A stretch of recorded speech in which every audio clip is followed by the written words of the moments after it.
আলোচনার বিষয় অত্যন্ত গুরুত্বপূর্ণ ও বিতর্কিত। ভারত কি এই মুহূর্তে বাংলাদেশ দখল করতে পারবে? বিশেষ করে আমরা জানব এই ধরনের পরিস্থিতিতে যুক্তরাষ্ট্র, চীন এবং রাশিয়া কাকে সমর্থন করবে। ভারতের সামরিক শক্তি বাংলাদেশের তুলনায় অনেক বেশি। 2023 সালের গ্লোবাল ফায়ার পাওয়ার র্যাঙ্কিং অনুযায়ী ভারত বিশ্বের অন্যতম শক্তিশালী সামরিক শক্তিধর দেশ। তাদের রয়েছে আধুনিক যুদ্ধবিমান, ট্যাঙ্ক, সমরাস্ত্র এবং পারমাণবিক অস্ত্র।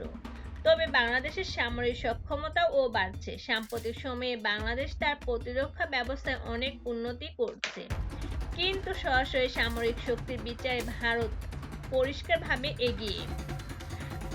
এ ধরনের সংকটে আন্তর্জাতিক প্রক্রিয়া অত্যন্ত গুরুত্বপূর্ণ। যদি ভারত বাংলাদেশ দখল করতে চায়, তাহলে বিশ্বের শক্তিগুলোর অবস্থান কি হবে? যুক্তরাষ্ট্র, বাংলাদেশ এবং যুক্তরাষ্ট্রের সম্পর্ক সাম্প্রতিককালে ঘনিষ্ঠ হয়েছে। বিশেষ করে যুক্তরাষ্ট্রের ইন্দো প্যাসিফিক কৌশলে বাংলাদেশ গুরুত্বপূর্ণ অবস্থানে রয়েছে। এছাড়া মানবাধিকার এবং গণতন্ত্রের পক্ষে অবস্থান নেওয়ার কারণে যুক্তরাষ্ট্র সম্ভবত বাংলাদেশের পক্ষ নেবে।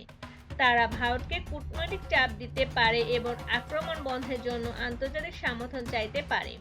তবে যুক্তরাষ্ট্রে ভারতেরও অর্থনৈতিক এবং কৌশলগত স্বার্থ রয়েছে, তাই তারা সরাসরি কোনো সামরিক পদক্ষেপ নেওয়ার চেয়ে কূটনৈতিক পথে সমস্যার সমাধান করার চেষ্টা করবে। চীন, চীন বাংলাদেশের অন্যতম প্রধান বাণিজ্যিক এবং সামরিক মিত্র। তারা বাংলাদেশকে সামরিক সহায়তা প্রদান করে এবং গুরুত্বপূর্ণ অবকাঠামো প্রকল্পে বিনিয়োগ করে আসছে।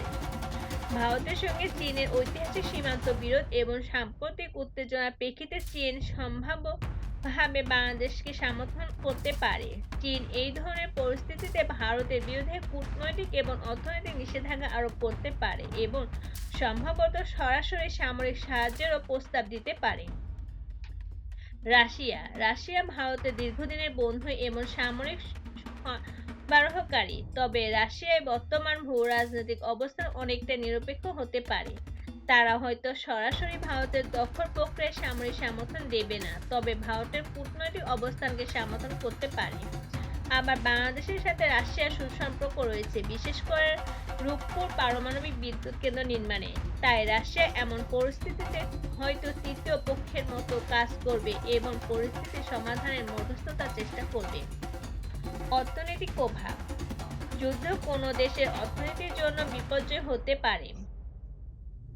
ভারত ও বাংলাদেশের মধ্যে দ্বন্দ্ব হলে উভয় দেশের অর্থনীতি ব্যাপকভাবে ক্ষতিগ্রস্ত হবে। ভারত একটি উদীয়মান অর্থনীতির দেশ এবং বাংলাদেশও দ্রুত উন্নয়নশীল। যুদ্ধের পরে বৈশ্বিক বিনিয়োগ হারাতে পারে উভয় দেশ। এছাড়া আন্তর্জাতিক বাণিজ্য ও কূটনৈতিক সম্পর্কগুলো ক্ষতিগ্রস্ত হবে।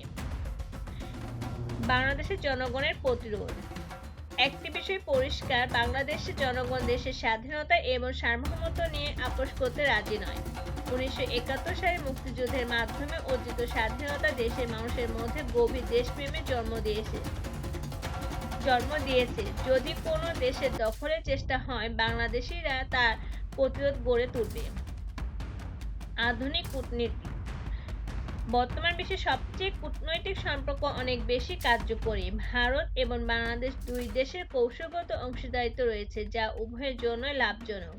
তাই দখলের মতো কোনো প্রক্রিয়া আন্তর্জাতিক মহলে একেবারে অগ্রহণযোগ্য হবে এবং উভয় দেশের জন্য বিপর্যয় ডেকে আনবে।